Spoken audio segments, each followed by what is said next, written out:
Abertura. Fundo azul. Linha branca horizontal se divide em duas e forma um quadrado que logo se desfaz. Círculo se divide horizontalmente em outros coloridos e se desfazem. No centro, repórter Justiça. Por causa da pandemia do coronavírus, Marcos e Gabriela ficaram mais tempo em casa. Logo, também passaram mais tempo na internet e começaram a conversar. Do bate-papo, o namoro. Tinha aquela preocupação de tomar todas as medidas que fossem necessárias, não colocar ninguém da nossa família em risco. Então, nessa, a gente demorou uns 3 meses para conseguir se ver. E era sempre um na casa do outro, porque não tinha nada aberto. E foi assim que a gente começou a se encontrar na pandemia. 6 meses depois, Marcos e Gabriela deram outro passo, começaram a morar juntos e, pelo jeito, não se arrependeram. Acho que hoje em dia as pessoas... Marcos Vinícius Nogueira, fotógrafo. Usam... Na verdade, nessa pandemia elas usavam para coisas mais casuais e hoje podem sim achar o amor da vida delas. Hoje a gente pensa que pode ser uma boa opção pela situação. Às vezes a pessoa, pode ficar com medo de encontrar, então tem que aproveitar todas essas ferramentas que as redes sociais estão dando. Então pode ser uma boa opção para conhecer alguém agora.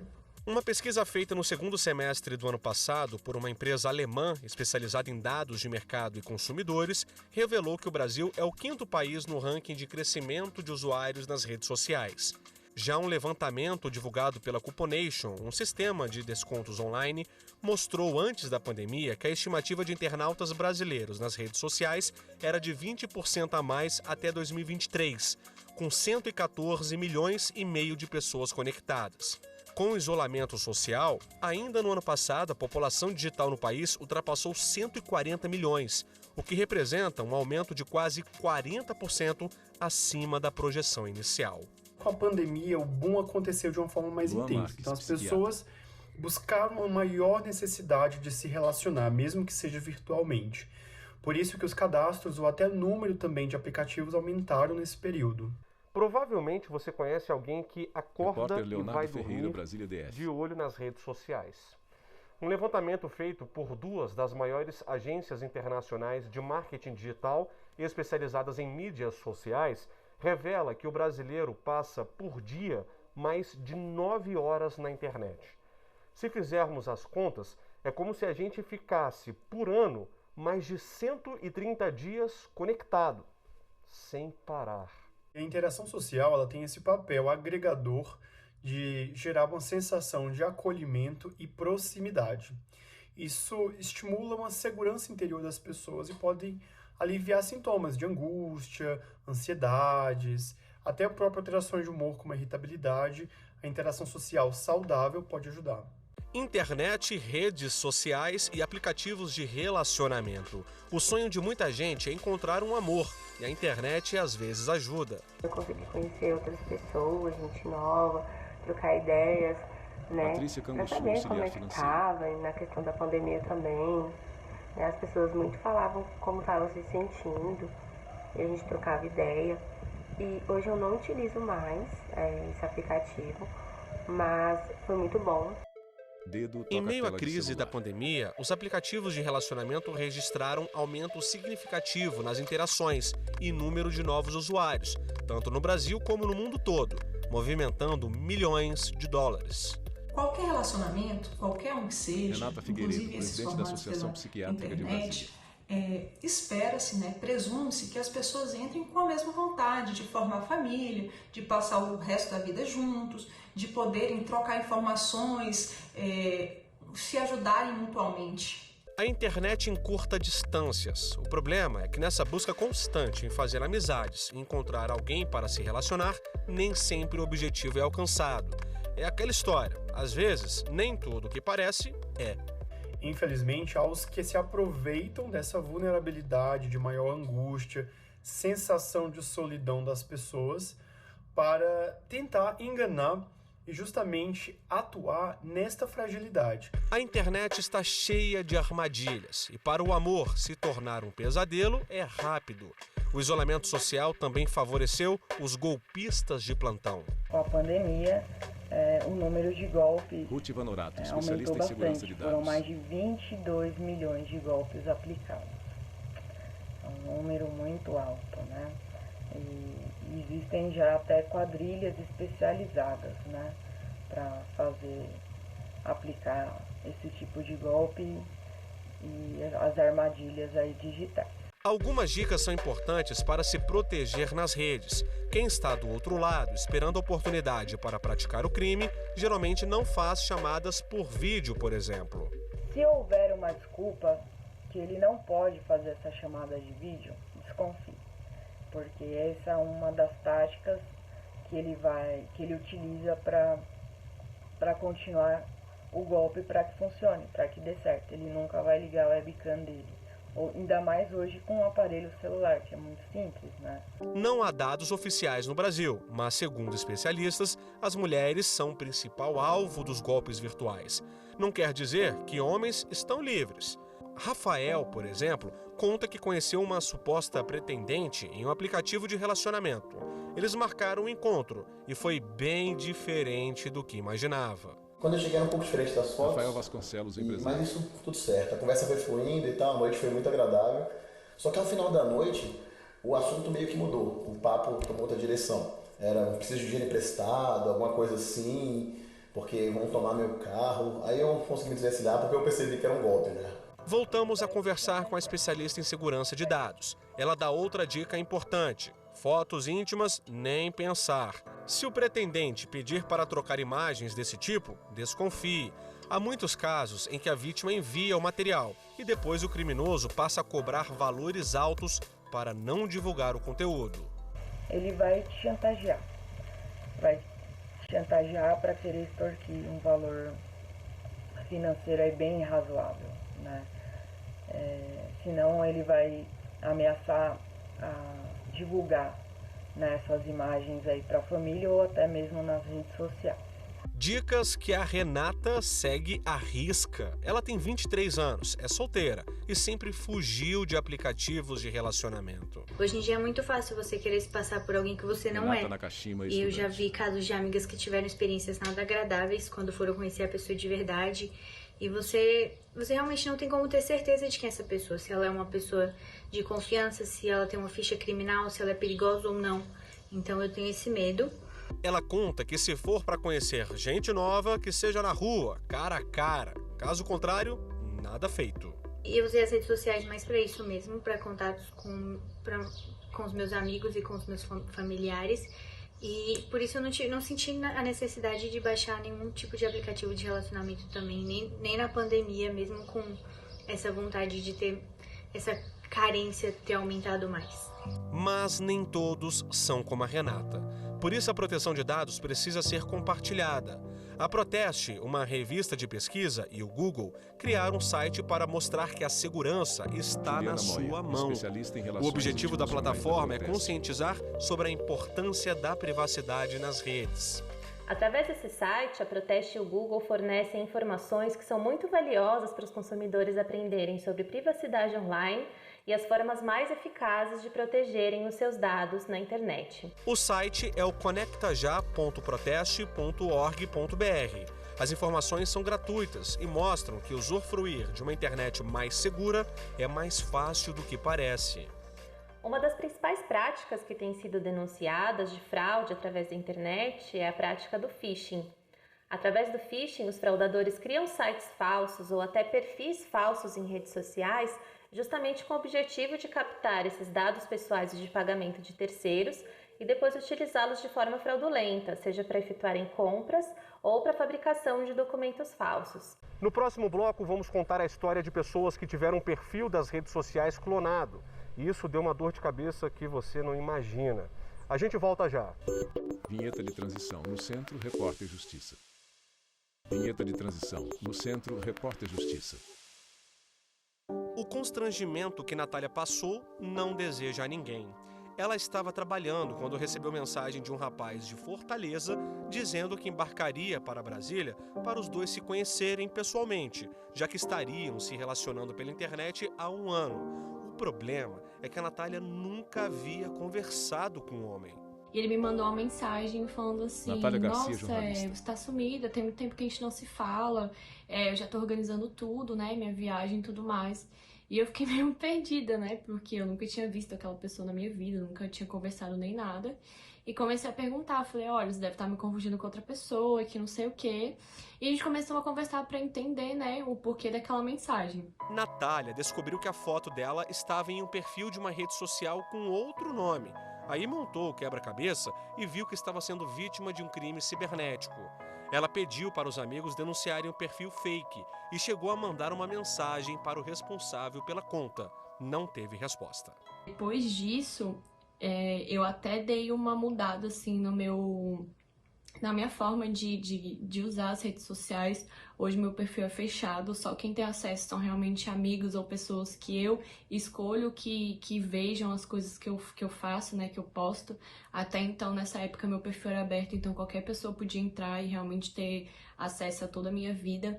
Internet, terra de ninguém ou de todos? A gente nunca sabe quem se esconde atrás de um computador ou da tela de um celular. Essa advogada e especialista em proteção de dados explica que os perfis falsos podem ser considerados crimes ou não, depende.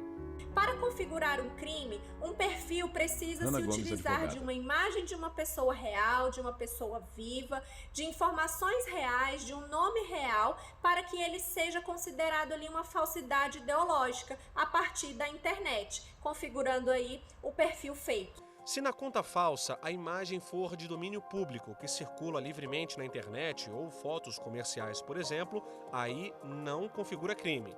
Agora, uma curiosidade: nos casos considerados como delitos, a vítima não precisa necessariamente fazer a denúncia.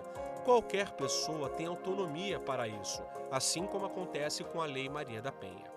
Qualquer pessoa que tenha o conhecimento pode denunciar às autoridades aquela fraude, seja por meio de uma compra e venda fraudulenta, por meio de um relacionamento amoroso falso, por meio de um perfil fake a partir das informações coletadas nas redes sociais. Pode-se levar ao conhecimento das autoridades qualquer informação veiculada a partir da internet que se considere falsa, prejudicial à sociedade e que você se sinta lesado. Paula tem 26 anos e mora em Brasília. Ela teve a rede social clonada. Foi uma dor de cabeça.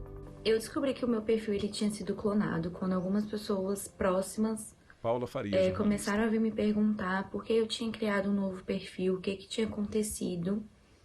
E aí que eu fui me ligar que tinham pessoas se passando por mim, criando perfis com meu nome, com a minha foto, e adicionando pessoas que eu realmente conheço, para saber como o meu tipo de comportamento, para os lugares que eu vou, o jeito que eu falo. Paula ficou surpresa quando recebeu mensagem de um rapaz dizendo que já teria se relacionado com ela pela internet. Precisou esclarecer os fatos. E aí eu tenho que explicar que não sou eu, que aquele perfil é um perfil falso. E assim, a gente tenta bloquear, mas a gente não consegue, porque geralmente os perfis fakes, eles bloqueiam as pessoas que eles fazem o fake. Então eu não consigo entrar no perfil, eu não consigo ver o que a pessoa posta. Voltamos a conversar com o delegado de repressão a crimes cibernéticos do DF. Ele explica que, para evitar de ter o perfil clonado, a dica é diminuir as informações pessoais na conta verdadeira. Quanto mais informações a gente coloca na internet, delegado de repressão a crimes risco, cibernéticos. Né? Lógico, tem pessoas que gostam de participar das redes sociais, divulgar suas fotos, é um direito da pessoa, mas ela tem que ter ciência de que ela está aumentando o seu risco, né, de ser vítima de um crime de perfil falso à medida que ela detalha a sua vida para que todos fiquem sabendo. Então, é uma dica da polícia no sentido de evitar essa superexposição nas redes sociais.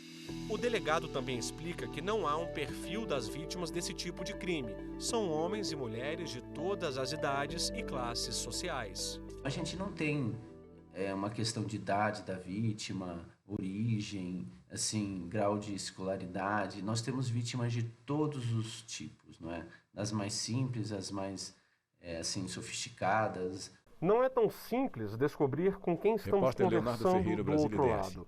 É por isso que todos os dias tantas pessoas são enganadas. Em Jataí, no interior de Goiás, a polícia identificou um preso que de dentro da cadeia se passava por mulheres nas redes sociais. Ele pedia fotos íntimas a homens e depois extorquia as vítimas para não divulgar as imagens. O preso ainda fingia ser a mãe da suposta mulher, uma adolescente, e dizia que se não recebesse o dinheiro, levaria o caso à polícia.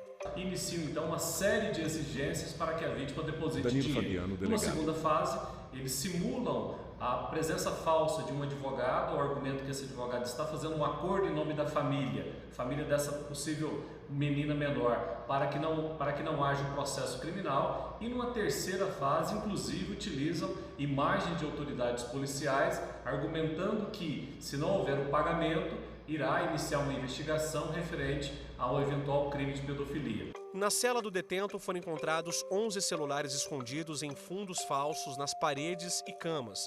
As investigações apontam que cerca de 10 pessoas caíram no golpe e transferiram até R$5 mil ao criminoso. Esse vídeo, divulgado pela Polícia Civil de Goiás, é do momento em que uma das vítimas faz o depósito bancário em uma lotérica. Esses golpistas, então, utilizam de uma série de fraudes, de meios fraudulentos para obter vantagem indevida. Um deles está preso, a Polícia Civil avança nas investigações no sentido de identificar os demais, para que eles possam ser devidamente responsabilizados pelo crime de extorsão, que tem uma pena de até 10 anos de reclusão. Criminosos que agem assim são chamados scammers, traduzindo para o português, fraudadores. Enquanto buscam diariamente novas vítimas, tem gente fazendo de tudo para combater os golpes. O repórter Justiça conversou com Glauci Lima, que há mais de 10 anos decidiu ajudar vítimas das armadilhas virtuais, depois que uma amiga foi lesada. Eu entrei em grupos internacionais. Glauci Lima, comecei a trabalhar nesses grupos internacionais na busca de perfis falsos e denunciando esses perfis. Depois que eu conheci como funcionava, eu formei com um grupo de mulheres e soldados americanos o Projeto Cobra. É um grupo internacional. De lá para cá, só aumentou o número de denúncias recebidas. Segundo o Glauci, no último ano, o índice de contas bancárias de brasileiros deu um salto. Infelizmente, tudo que a gente tenta fazer para amenizar esse tipo de golpe, a gente não tem o resultado esperado. Então, o trabalho essencial do projeto GK Scam Online é a prevenção. Mas, infelizmente, muitas vítimas, quando chegam a nós, já chegam com o estrago feito. Lembra que há pouco falamos sobre a importância em juntar um máximo de provas? O projeto GK Scam Online faz justamente isso, ajudando a polícia nas investigações. As vítimas ainda podem contar com atendimentos jurídico e psicológico. Fizemos um movimento contra scammers, com apoio do Orc Freelance, e com as mulheres que foram vítimas, a fim de chamar a atenção das autoridades para os crimes que estão acontecendo aqui no nosso país. No próximo bloco, vamos falar sobre estelionato sentimental. Você também vai conhecer um grupo de mulheres que desmascara estelionatários na internet. A gente volta já. Vinheta de transição no Centro Repórter Justiça. Vinheta de transição no Centro Repórter Justiça. Educado, sedutor, romântico, misterioso e encantador. Aos olhos de muitas mulheres, um homem perfeito para se relacionar. Mas por trás de tantas virtudes, um indivíduo manipulador, mentiroso e pronto para dar mais um golpe. Esse é o enredo da série Dirty John, da Netflix, baseada em fatos reais. John beija uma mulher. Apesar de parecer exagerado, ocorre muito frequentemente. Tanto de autores que apresentam transtornos da personalidade, como, por exemplo, psicopatas, até a maioria não apresentando nenhum adoecimento mental, apenas oportunismo. No mundo, a cada 2 minutos, uma pessoa cai no golpe do falso amor. A estimativa é da ONG SCARS, que apoia vítimas enganadas em relacionamentos. Geralmente, os estelionatários agem de forma parecida. Primeiro conquistam os parceiros e estabelecem uma relação afetiva para conquistar a confiança. Aí, quando se sentem seguros, inventam uma história para ganhar dinheiro. Uma situação de doença na família, ou uma viagem inesperada, ou até para quitar uma suposta dívida. Em alguns casos, os criminosos têm acesso aos dados bancários da vítima, causando prejuízos milionários. Ele era um gentleman, ele era um cavalheiro realmente dedicado ao relacionamento, fazia de tudo para me agradar. demonstrava um afeto enorme, uma paixão enorme, através de mensagens, cartas escritas à mão, coisas à moda antiga. Declarava os seus sentimentos, seus supostos sentimentos, na verdade, nas redes sociais. O relato é de uma advogada de 36 anos, do Mato Grosso do Sul, que pediu para sua identidade não ser revelada. Ela conta que em 2 semanas de conversa com o golpista, aceitou o pedido de namoro. No começo, era um mar de rosas. Meses depois, começaram os pedidos indelicados. Pagar conta, pedir para usar cartão de crédito, começou a pedir a minha conta para usar, para fazer transferências de empréstimos na conta de terceiros que ele teria feito. Então ele diz, vou fazer um empréstimo na conta de fulano e vou transferir para tua conta. E aí nessa brincadeira, entre aspas, eu descobri que ele tinha feito mais de 4 empréstimos na minha conta. Prejuízo de R$40 mil. Ela só se deu conta que estava sendo vítima de um golpe quando o homem pediu mais de R$5 mil emprestados para quitar uma dívida. Eu, dessa vez, disse não, né? Disse não e aí que eu percebi que eram todas as outras desculpas eram manipulação, porque ele virou pra mim e falou assim, então tá, então vamos terminar. Ele virou as costas e foi embora. E nunca mais voltou e nem falou comigo. Rosana não esconde o rosto, nem a revolta. Ela é empresária do ramo de estética no Rio de Janeiro e conta que o último relacionamento foi abusivo. Durou quase 6 anos e o prejuízo foi de mais de R$1 milhão. Isso mesmo, 1 milhão. Eu perdi uma das minhas filiais, o prejuízo foi pavoroso e ainda fiquei na mão de agiota por conta disso. Eu saí da mão de agiota mais ou menos, deve ter uns 2 anos e pouco. Até então, por conta desse prejuízo que eu tive e perdi uma das minhas filiais, eu tive prejuízo de mais de R$1 milhão. Rosana lembra que desconfiou do companheiro quando as contas começaram a não fechar. Cheques voltavam, fornecedores deixaram de ser pagos. Uma investigação rápida foi suficiente para descobrir a farsa. Eu vejo uma lição, mais uma lição de vida, e que infelizmente não podemos dar mole. Não podemos simplesmente acreditar, porque ele vem e vem vagaroso. E quando você vai ver, o prejuízo é grande. Foi isso que aconteceu comigo. Casos como esses se multiplicam a cada dia no Brasil. Quando uma das partes tem a intenção de obter vantagem ilícita, com uma armadilha ou outro meio fraudulento, se chama estelionato sentimental. O golpista, necessariamente, ele precisa colocar a pessoa no estado de erro, como se ela estivesse numa hipnose.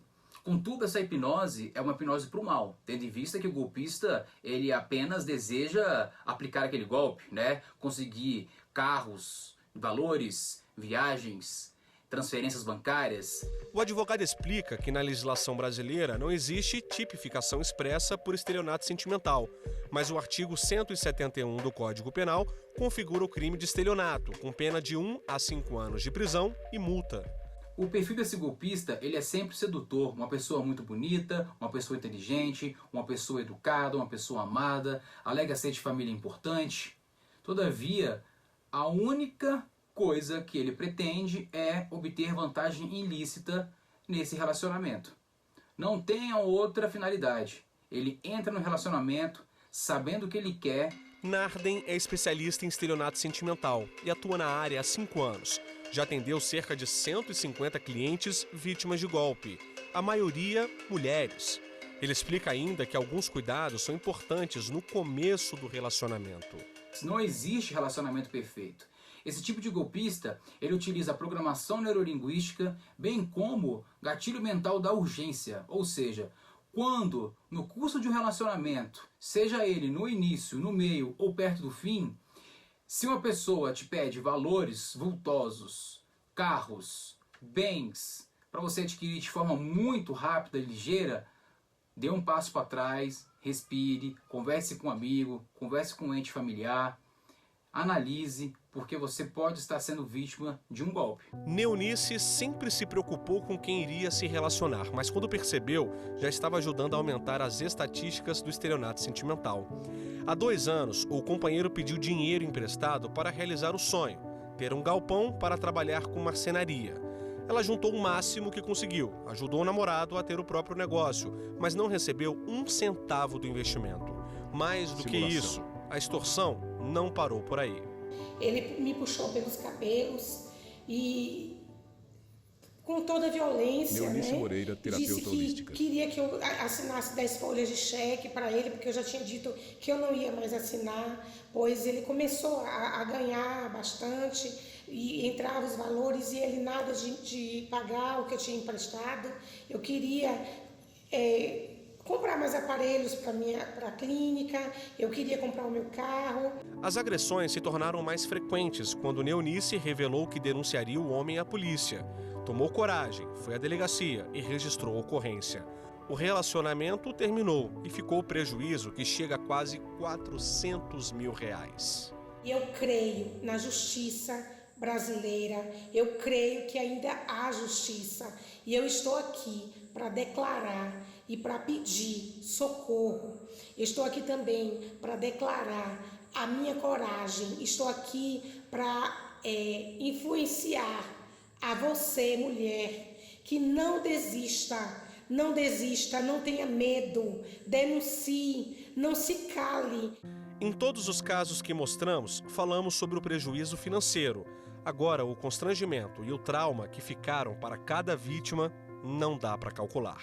As vítimas do estelionato sentimental podem ter consequências Hilde sobre Ribeiro, a saúde forense. emocional muito diversificadas, indo desde pequenas alterações do sono e que resolvem naturalmente, até já alterações severas com dores espalhadas pelo corpo inteiro, choro fácil, dificuldade para o trabalho, ansiedade, desconforto físico, insônia grave com, inclusive, sonhos aterrorizantes. Viver de novo um amor Repórter é o Leonardo sonho Ferreira, de muita Brasília, gente. DF. Os criminosos se aproveitam da fragilidade emocional para se aproximarem das vítimas. Muitas pessoas ainda caem na conversa fiada, mas se depender de um grupo de brasileiras, esse tipo de armadilha está com os dias contados. O Repórter Justiça mostra agora quem são as caçadoras de golpistas, mulheres que desmascaram estelionatários no mundo virtual. Elas só precisam de computador, internet e um site de relacionamentos para identificar os criminosos. Conversamos com Cristal para entender melhor como é feito esse trabalho. O tipo de foto, o tipo de assunto, o tipo de profissão são sempre os mesmos. Tá? Cristal Brasil, caçadora de golpistas. Diferenciar, às vezes, um detalhe ou outro, mas uma coisa é óbvia. Ele não vai te mostrar o rosto, porque ele não existe, aquela foto é roubada. As caçadoras de golpistas fazem uma investigação a fundo, dão abertura para um bate-papo online e quando o golpista pensa que vai se dar bem, elas estão preparadas. Copiam a conversa para expor as táticas dos criminosos e divulgam as fotos que eles usam para alertar possíveis vítimas. Eles roubam até o último centavo se ela não sair dele, se ela continuar acreditando nas mentiras, porque assim, é de um detalhe assim, tão gigantesco tudo que ele passa. E outra coisa, a gente fala o golpista. Não, ele não é o golpista. Eles atuam em grupos. Então, uma mulher é vítima de 7, 8 homens de uma vez. Cristal conta ainda que por trás da tela dos computadores está uma máfia nigeriana de golpistas virtuais. A divulgação que as caçadoras fazem na internet previne que milhares de mulheres sejam vítimas. Eu gostaria que as autoridades prestassem atenção nesses golpes. Que não se trata de uma mulher boba dando dinheiro para um homem na internet. Se trata de uma quadrilha organizada que está fazendo tráfico de droga com esse dinheiro, que está usando brasileiras para poder roubar as pessoas, que está tirando do Brasil milhões por dia. E o Repórter Justiça desta semana fica por aqui. Já segue a gente no Instagram? É o TV Justiça Oficial. No YouTube, o nosso canal é o mesmo. Se quiser entrar em contato conosco, o e-mail é repórterjustiça@stf.jus.br. Já sabe, né? Na semana que vem, temos um novo encontro. Até lá. Créditos finais. Produção Vanessa Ferreira. Reportagem Leonardo Ferreira. Edição de texto Leonardo Ferreira. Cabelo e maquiagem Eliane Neres. Figurino Thalita Oliveira. Cinegrafia Jefferson Martins e Lúcio Ribeiro. Assistência técnica Joselino Júnior e Kleber Leite. Edição de pós-produção Diego Gaiotti. Videografismo Lucas Matias. Audiodescrição visual. Roteiro Caína Leão. Narração Valmir Nascimento. Núcleo de programação Rosa Oazer. Núcleo técnico Fábio Guedes. Núcleo de produção de programas Flávio Soledade. Supervisão Coordenadoria de Gestão da TV e Rádio Justiça. Secretaria de Comunicação Social STF. Realização TV Justiça Social 2021.